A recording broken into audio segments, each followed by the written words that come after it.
Gravity, उसका armour तो जैसे शीशे की तरह चकनाचूर हो गया तो 11 का हमला सीधा लगा। आर्माडिलो को दीवार में दे मारा, चेनकाई को बहुत चक्का कर दिया।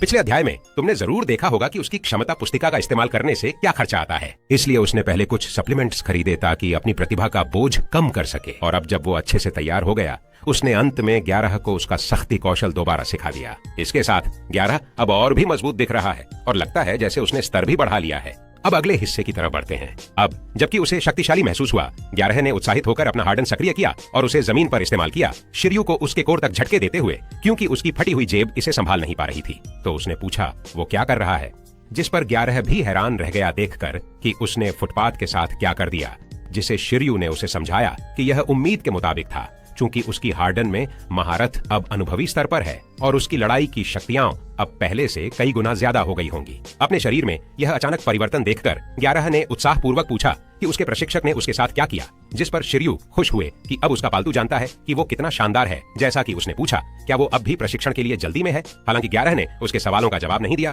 क्योंकि वो परेशान था कि उसने कुछ नहीं किया। फिर भी उसकी हार्डन काफी बेहतर हो गई थी। ये तो अविश्वसनीय है। तो ये मास्टरी लेवल उसे जमा नहीं, लेकिन इसका रवैया तुरंत बदल गया। जब पता चला कि शिर्यू ने अपनी आधी ताकत उसे बूस्ट देने के लिए खर्च कर दी है, तो उसने फैसला किया कि वो इसे रखेगा। भले ही उसने मास्टरी लेवल अपनी मेहनत से नहीं कमाई है, वो इसकी भरपाई कर सकता है। उसने फैसला किया कि वो बिना रुके 24 घंटे जमकर ट्रेनिंग करेगा, खुद को सजा देने के लिए कि उसने मेहनत के बिना मास्टरी हासिल की, जिसने शिर्यू को हैरान कर दिया, क्योंकि वो सोचने लगा कि 11 कितना अनुशासित हो सकता है। और अगर पिछले जन्म में वो जो कॉमिक्स पढ़ रहा था उसके कलाकार 11 जितने अनुशासित होते, तो शायद तुम्हें कभी पढ़ने के लिए किताबें खत्म नहीं होती। वो चाहता था कि 11 थोड़ा संयम दिखाए, क्योंकि 24 घंटे की जमकर ट्रेनिंग से वो बिगिनर लेवल से एक्सपीरियंस लेवल तक नहीं पहुंच पाएगा। वो सिर्फ उसे कब्र तक ही ले जाएगी। बाद में 11 अब अपनी रोज की ट्रेनिंग कर रहा है और वो हमेशा उसके सामने उसे फर्श पर हथौड़ा ना मारने को कह रहा था, जिसे वो आज्ञाकारी तरीके से टालता रहा, जबकि शिर्यू एक किनारे बैठा हुआ अपनी हैंडबुक देख रहा था। और अब जबकि वह स्टेमिना की कमी से निपट सकता है, कूल डाउन उसकी समस्या बन गई है, क्योंकि वो काफी लंबी हो गई है। दूसरे शब्दों में उसे स्किल्स सिखाने से पहले एक और दिन इंतजार करना होगा। फिर भी 11 का हार्डन अब अनुभवी स्तर पर है, इसलिए इसकी बनावट और स्थिरता में काफी सुधार हुआ है। अब वो इसे 30 सेकंड तक बनाए रख सकता है और सक्रिय नव रिलीज की गति में भी सुधार हुआ है। तो 11 की ट्रेनिंग का मुख्य फोकस अब जल्दी से हार्डन को सक्रिय करना है और एक साथ कई शरीर के हिस्सों को कड़ा करना है। अगर वो ये कर पाता है तो स्किल को युद्ध में हमला और बचाव के लिए इस्तेमाल किया जा सकेगा। और शिर्यू फिलहाल 11 से गिल की ताकत पर काम नहीं करवा रहा है, क्योंकि हो सकता है इससे उनका घर बर्बाद हो जाए और इसके लिए ट्रेनिंग के सामान की जरूरत पड़ेगी, लेकिन वे काफी महंगे होंगे। और चूंकि वह अब 11 की मदद नहीं कर सकता, इसलिए वह यह भी देख सकता है कि क्या वहाँ कोई अन्य उचित मूल्य वाली वैकल्पिक प्रशिक्षण विधियां हैं। इसलिए उसने अपना घर छोड़ दिया, जबकि वह गहरी सोच में डूबा हुआ था और सोच रहा था कि वह कितना भाग्यशाली है कि 11 हमेशा कड़ी ट्रेनिंग कर रहा है, लेकिन इससे उसके वश में करने के आयाम पर भी अधिक दबाव पड़ रहा है। इससे उन्हें वशीकरण आयाम के 3 तत्व याद आते हैं। सबसे पहले वह ताकत है जो वश में करने के आयाम की बंधन तीव्रता को निर्धारित करती है। यह उन वश में करने वालों के लिए उपयुक्त है जो कमजोर पालतू जानवरों को ताकतवर जानवरों से बदलते रहते हैं। दूसरा, आयाम का पैमाना यह निर्धारित करता है कि वश में करने वाला कितने पालतू जानवरों के साथ अनुबंध कर सकता है। यह वश में करने वालों के लिए उपयुक्त है जो संख्याओं की लड़ाई का पक्ष लेते हैं। तीसरा, आयाम का वातावरण, यह पालतू जानवर के आहार, पोषण और युद्ध के अनुभव के प्रसंस्करण की दक्षता निर्धारित करेगा। यानी जितना अच्छा पर्यावरण होगा, पालतू जानवर उतनी ही तेजी से बढ़ेंगे। इसलिए उसकी वर्तमान स्थिति को देखते हुए उसे अपने आयामों के माहौल को बेहतर बनाने पर ध्यान केंद्रित करना चाहिए। चूंकि 11 एक प्रजनन बेस में पैदा हुआ था, वह दूसरे जंगली जानवरों की तरह नहीं है, इसीलिए उसे अपने पालतू बनाने की जोर से बांधने की किसी चिंता की जरूरत नहीं है। और शिर्यू तो अभी कोई दूसरा पेट जानवर रखने का सोच भी नहीं रहा था, तो इसके पालने की जगह के आकार की चिंता करने की भी जरूरत नहीं है। बस अभी उसे आयरन ईटर के लिए एक आरामदायक माहौल बनाना है। और पूरे नींद का गुण सिखा देने के बाद 11 एक साथ सब कुछ सीख सकता है और इससे उसकी स्टेमिना पर जोर भी नहीं पड़ेगा। 11 के अनुशासन, उसके पालने की जगह और स्किल्स हैंडबुक के सहारे जब तक उसे पर्याप्त पोषण मिलता रहेगा, शिर्यू को पूरा यकीन है कि वह तेजी से बढ़ेगा। लेकिन उसके खाने का खर्च शायद बहुत बढ़ जाएगा। मगर शिर्यू ने इसे ज्यादा परेशान नहीं होने दिया, क्योंकि वह मानता है कि अगर 11 एक भरोसेमंद लड़ाई की ताकत बन सकता है तो सब कुछ सार्थक होगा। अगले दिन शिर्यू हमेशा की तरह कट्टे भी मेहनत कर रहे थे अपने घर के बाहर ध्यान लगा के। इस प्रयास से वह अपने पालने की जगह में बदलाव करने के लगभग पूरे कर चुका है और 11 अपनी ट्रेनिंग पूरी होने के बाद वहां शिफ्ट हो सकता है। सौभाग्य से 11 हमेशा की तरह अनुशासित है और वह कल से अपने हार्डन की शक्ति पर काम शुरू कर सकेगा। अगले दिन शेरयू के पैकेज आखिरकार आ गए। इसी के साथ उसे मिल गया वो 2 दिन पहले जो मजबूत अलॉय स्टील के बोर्ड उसने मंगवाए थे। वो लोग चले जाने के बाद शियू ने 11 को बुलाया। अचानक उसे लगा आज की समनिंग में कुछ तो अलग है, और उसके हैरानी की बात थी 11 का नया लुक दिखा। लगता है 11 चौथे ट्रांसफॉर्मेशन तक पहुंच गया है। इससे शेरयू को यकीन हो गया कि पहले टामिंग डायमेंशन के माहौल को सुधारना सही निर्णय था, और उसे लगा कि वो प्रोफेशनल टेमर बनने के काफी करीब है। और शिरयू ने 11 की अच्छे से किए गए काम की तारीफ करना नहीं भूला, और इनाम के तौर पर उसने कहा कि वो आज कुछ मजेदार खाने को खरीदेगा, और 11 उसे एक्स्ट्रा मेन्यू आइटम की तरह उसकी उपलब्धि के जश्न में खा सकता है, जो 11 को बहुत भाया। लेकिन उससे पहले शिरयू ने 11 से कहा कि वो अब अपने हार्डन की ताकत पर काम करना शुरू कर सकता है।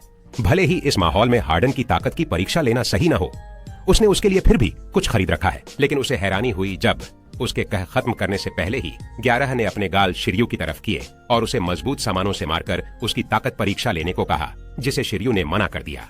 वो 11 पे हाथ उठा नहीं पा रहा है, और उसे पता है कि चोट खुद उसे ही लगेगी, और वो भी बहुत बेकार तरीका है।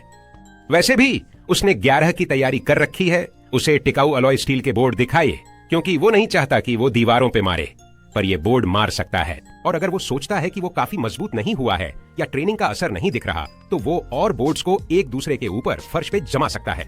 फिर ट्रेनिंग के लिए गुरुत्वाकर्षण का इस्तेमाल करे, चाहे पेड़ की चोटी से हो या छत के ऊपर से। वो अपने पूरे बदन को मजबूत कर सकता है और जैसे चाहे वैसे बोर्ड्स की तरफ बढ़ सकता है, जिसे शिरयू गिरकर ट्रेनिंग कहते हैं, पूरे गर्व के साथ। और वो शुरुआती बिंदु की ऊंचाई को एडजस्ट करके ट्रेनिंग की तीव्रता भी बदल सकता है। और यह तो उससे कहीं बेहतर है कि वो 11 को डंडे से मारे, और अगर वो बादलों से छलांग लगाकर बिना खरोंच के जमीन पर उतर सकता है तो वो अजय हो जाएगा।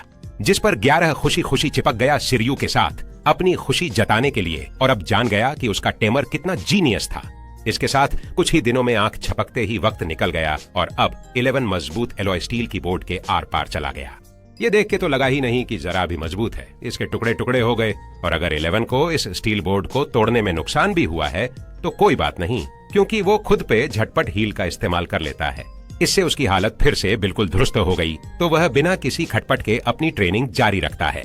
इधर शिरयू अपने आप को मुस्कुरा ही लिया, क्योंकि अलॉय स्टील बोर्ड्स के साथ ट्रेनिंग अच्छी चल रही है, और 11 का हार्डन अब प्रवीणता की कसौटी पे खरा उतरा है। और ये बोर्ड्स हार्डन की ताकत को ट्रेन करने में तो काम आते ही हैं, साथ ही यह 11 का खाना भी बन सकते हैं, क्योंकि अब वो धातुओं को चबा सकता है और पचा भी सकता है। और साथ ही साथ हरे रंग का कॉटन कीड़ा अपनी चौथी तब्दीली से गुजर चुका है, और उसने रेशम के साथ भी प्रवीणता का स्तर पा लिया है। तो इस धागे की मजबूती मछली पकड़ने वाली डोरी के बराबर है, और अब वह इन धागों का इस्तेमाल अपने शरीर के हिस्से की तरह कर सकता है। इससे उसे कीड़े की ग्रोथ का इंतजार है, और इन सप्लीमेंट्स का शुक्र है कि वह 11 और हरे रंग के कॉटन कीड़े को एक साथ ट्रेन कर पाता है।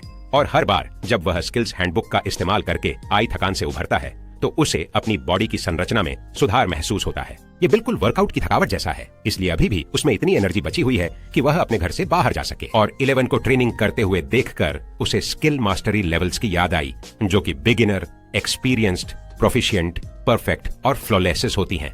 और 11 का हार्डन अब प्रोफिशिएंट लेवल पर है, ये भी लेवल 5 पर है।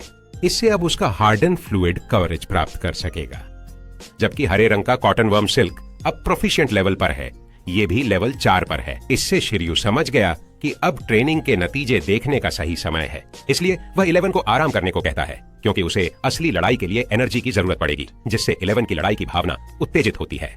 और वे ये इसलिए करने वाले हैं क्योंकि एक पालतू जानवर को बढ़ाने के 3 अनविवादित तरीके हैं, जो कि खाना, ट्रेनिंग और लड़ाई है। लेकिन इस स्तर पर यह किसी जीवन या मृत्यु की जंग होने की जरूरत नहीं है। अभी 11 को जरूरत है एक ऐसी लड़ाई की जो किसी बढ़िया सेंटर में बराबर ताकत वाले विरोधी के साथ नियमित रूप से हो, क्योंकि पक्का 11 की जान खतरे में नहीं डालेंगे, और स्किल्स हैंडबुक की मदद से धीरे धीरे तरक्की करना ही अच्छा है। और उसके लोकेशन को देखते हुए जंगल इतना दूर है कि वह जंगलीपन में जाकर वाइल्ड क्रिएचर्स से लड़ने की सोच भी नहीं सकता।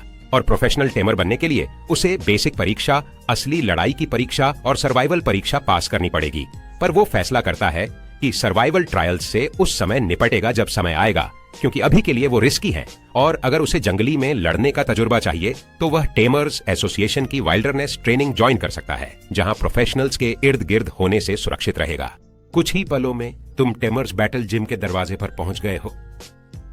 तो बिना एक सेकंड भी गवाए वो सीधा लड़ाई के लिए रजिस्टर करने चला गया। पर चूंकि उसकी यहाँ पहली बार थी, उसने उससे जगह का टूर देने के लिए पूछा, जिसे वह खुशी खुशी करती है। उसे समझाती है कि यहाँ पर ट्रांसेंडेंट रैंक से नीचे के जानवरों के लिए फाइट वेन्यू होते हैं, और वह यहाँ पर आयोजित लड़ाई या अचानक लड़ाई में से चुन सकता है। एक तय किया हुआ युद्ध वो होता है जहाँ पालक अपने और जिम जगह एक रेफरी और मेडिकल सेवाएं देगा। अगर कोई आकस्मिक लड़ाई होती है तो वे उस टैमर को एक प्रतिद्वंद्वी आवंटित करेंगे जिसके बारे में टैमर उन्हें जानकारी देता है। बाकी सेवाएं भी दी जाएंगी। और वहां आकस्मिक लड़ाई मोड में 2 श्रेणियां हैं जो हैं 1 से 6 और 7 से 10 लेवल की। ये श्रेणियां टैमर के जानवरों की लेवल के आधार पर बांटी गई हैं। तो वे टैमर को उसके अनुकूल लेवल पर आवंटित करेंगे और उसके पालतू जानवरों की लेवल के आधार पर एक प्रतिद्वंद्वी को बेतरतीब तरीके से चुनेंगे। जिम की सेवाओं का उपयोग करने की फीस सब जगह एक समान है। हर व्यक्ति के लिए 100 रुपए की फीस है, जिससे शिर्यू को हैरानी होती है क्योंकि उसके हिसाब से ये महंगी है, क्योंकि वो उतने पैसे से 3 दिन तक खा सकता है। पर रखरखाव, रेफरी और मेडिकल सेवाओं की लागत को देखते हुए ये एक उचित दाम लगता है। और अगर सरकार ऐसे जिम को सहयोग नहीं करती है तो शायद फीस और भी ऊंची हो सकती है। और जो चीज उसे और भी ज्यादा हैरान कर देती है वो ये है कि यहाँ जुआ लड़ाई भी होती है जिसमें प्रतिद्वंद्वी दाम लगा सकते हैं और हारने वाले को दोनों प्रतिभागियों की फीस देनी पड़ेगी। दूसरे शब्दों में, हारने वाला 200 रुपए देगा जबकि जीतने वाले को 1 पैसा भी नहीं देना पड़ेगा। ये सुनकर उसके दिमाग में सिर्फ पैसे ही पैसे भर गए। तो बिना किसी हिचकिचाहट के शिर्यू ने काम वाले को बता दिया कि वो 6ठे लेवल या उससे नीचे के जुए के बैटल में हिस्सा लेगा। वो अपने फैसले को लेकर पक्का था क्योंकि 11 अभी 5वें लेवल पर था। इसकी अच्छी तरह हार्डन करने की क्षमता और फटाफट हील होने की वजह से शायद वो 6ठे लेवल की जंगली जानवर से मुकाबला भी कर लें। वो तो खुद उनके प्रतिद्वंद्वी के लिए भी बुरा महसूस करता है, पर पैसे बचाने के लिए उसे ये करना ही पड़ेगा। और अगर वो हार भी जाता है तो उसे कोई शिकायत नहीं होगी। तो वो उम्मीद करता है कि उसे कमजोर प्रतिद्वंद्वी तो मिले पर इतना भी कमजोर ना हो। शिर्यू की ऊर्जा को देखकर काम वाले ने उसे फॉर्म भरने को दिया। तो शिर्यू जब अपनी जानकारी लिखकर खत्म कर चुका, उसने वो सबसे जरूरी सवाल पूछा जो उसके मन में घूम रहा था कि क्या वो जुए के दाम को बढ़ा भी सकता है, क्योंकि उसे इसमें पूरी तरह से जान लगा देनी चाहिए। पर अफसोस यहाँ ऐसा नहीं होता, जिससे शिर्यू निराश हो गया क्योंकि ये एक कम राह बन गई पैसे कमाने की। फिर कर्मचारी उसको अपना कार्ड देता है और लॉबी में अपनी बारी का इंतजार करने को कहता है। जब उसे कोई प्रतिद्वंदी असाइन किया जाएगा तब उसका नाम और बैटल का वेन्यू स्क्रीन पर दिखाई देगा, जिसे वो वर्कर को धन्यवाद देके छोड़ता है। इधर एक और टेमर ने भी रैंडम बैटल मोड में रजिस्टर कराया है। उसका नाम चेनकाई है और वो यहाँ इसलिए है क्योंकि उसके क्लासमेट्स उसके लिए बहुत कमजोर हैं। तो वो जानता है कि उसे उस माहौल में टेमर के रूप में कुछ नहीं बन पाएगा। पर यह बैटल जिम में कोई उम्र या लेवल की बंदिश नहीं है, तो इंटर्न टेमर्स से सीखने के लिए ये उसके लिए सही जगह थी। बात तो ये भी है कि वो टॉप स्टूडेंट है, तो उसे यकीन है कि उसका हारना नामुमकिन है। थोड़ी देर बाद दोनों के नाम पुकारे गए और उन्हें 11 नंबर एरेना में फाइट करनी थी, जिसमें शिर्यू को बहुत खुशी हुई क्योंकि वो उसके लिए लकी नंबर है, जैसे कि उसके जानवर का नाम और ये उसका होम फील्ड बैटल है। तो वो ऊंचे जोश में एरेना में घुसा। हैरानी की बात है, चेनकाई तो उसके पास से गुजर गया। इसके साथ उन्हें अपने प्रतिद्वंदी की अच्छी से झलक देखने को मिली। थोड़ी देर बाद वो अखाड़े के बीच में पहुंच गए और मैच शुरू होने से पहले रेफरी ने अपना परिचय दिया और उन्हें अरीना 11 का 1 घंटे के लिए अस्थायी अधिकार दिया। उसके बाद रेफरी ने लड़ाई शुरू करने की घोषणा कर दी। बिना एक पल गंवाए शियू ने अपने आयरन ईटर को बुला लिया। 11 और चेनकाई ने भी वैसा ही किया। उसने अपनी बीस्ट एक आइस आर्मडिलो को बुलाया। उसी समय उनकी लड़ाई पूरे जिम में प्रसारित की जा रही थी, जिसने कई लोगों का ध्यान खींचा क्योंकि ये नए लड़ाकों की बैटल थी। संयोग से एक लड़की नाम युए, जो चेनकाई की क्लासमेट है, भी उनकी बैटल देख रही थी और लगता है कि युए तो चेनकाई की बहुत इज्जत करती है क्योंकि वो उसका मुकाबला नहीं कर सकती। सच में पूरी क्लास में कोई भी उसके बराबर नहीं है क्योंकि उसकी आइस आर्मडिलो एक लेवल 6 बीस्ट है और उसकी स्किल्स भी एक्सपीरियंस्ड लेवल तक पहुंच गई हैं। और क्योंकि उसका पालतू जानवर भी एक आयरन ईटर है, अपने अनुभव से जानती है कि वो बीस्ट लेवल 6 से नीचे होनी चाहिए। इसलिए वो सोचती है कि चेनकाई का प्रतिद्वंद्वी हार जाएगा क्योंकि आइस आर्मर तब तक नहीं तोड़ सकता जब तक कि उसने हार्डेंड को एक्सपीरियंस्ड लेवल तक मास्टर नहीं कर लिया है। वैसे आयरन ईटर्स तो आलसी कहीं के। इस लेवल के आयरन ईटर्स तो बस हार्डेन में नए नए ही होते हैं और अगर उसके पास और कोई विकल्प होता तो वो कभी भी आयरन ईटर को सिर्फ इसलिए ना चुनती क्योंकि वो प्यारा दिखता है। इस पालतू जानवर को सिखाना बड़ा मुश्किल है यार, बहुत ज्यादा आलसी है ना। इसलिए इसे ट्रेन करना एक टेढ़ी खीर है और हो सकता है कि ये आइस आर्माडिलो से मैच भी ना कर पाए क्योंकि आइस आर्माडिलो की स्किल्स तो अनुभवी लेवल की है। लेकिन अगर कुल मिलाकर देखा जाए तो बड़े आयरन ईटर्स आइस आर्माडिलो से बेहतर होते हैं, पर वो तो तब है जब वे बड़े हों। ये आयरन ईटर साफ तौर पर बच्चा है। अब जब बाजू का किरदार समझा चुका है तो चेनकाई ने आदेश दिया कि जानवर आईसी स्लैश का इस्तेमाल करके अपनी दमदार ताकत दिखाए। यहाँ तक कि रेफरी भी इससे हैरान हो गया। एक एलीट स्कूल के स्टूडेंट से ये उम्मीद भी तो थी, लेकिन सबको चौंकाते हुए सिर्फ लीवेंस हार्डन से उसका आईसी स्लैश टुकड़े टुकड़े हो गया। इसके साथ 11 को जवाबी हमले का मौका मिला तो उसने इसे बर्बाद नहीं किया।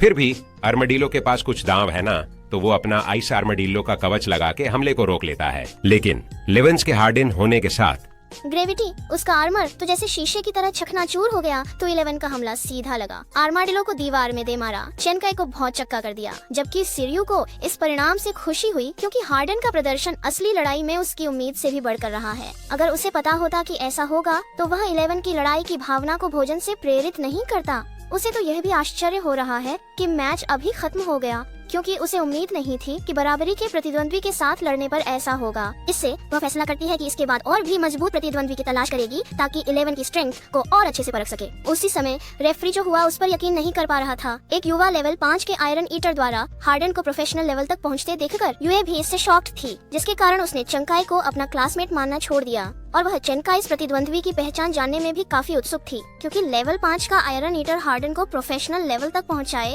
ये तो विश्वास ही नहीं होता। तो वो सोच रही थी कि क्या उन जानवरों में वाकई कोई कमाल की प्रतिभा है, या फिर वो संगठक असल में एक ऊंची दर्जे का संगठक है जो एक नए पालतू जानवर को प्रशिक्षण दे रहा है। या तो वो बात है, या फिर वो एक अमीर घराने से है, या फिर संगठकों के परिवार से, जिनके पास टॉप क्लास के पोषक तत्व होते हैं या अनोखी ट्रेनिंग की विधियां होती हैं। ऐसा वो उम्मीद कर रही है कि इससे चंकाई का हौसला न टूटे।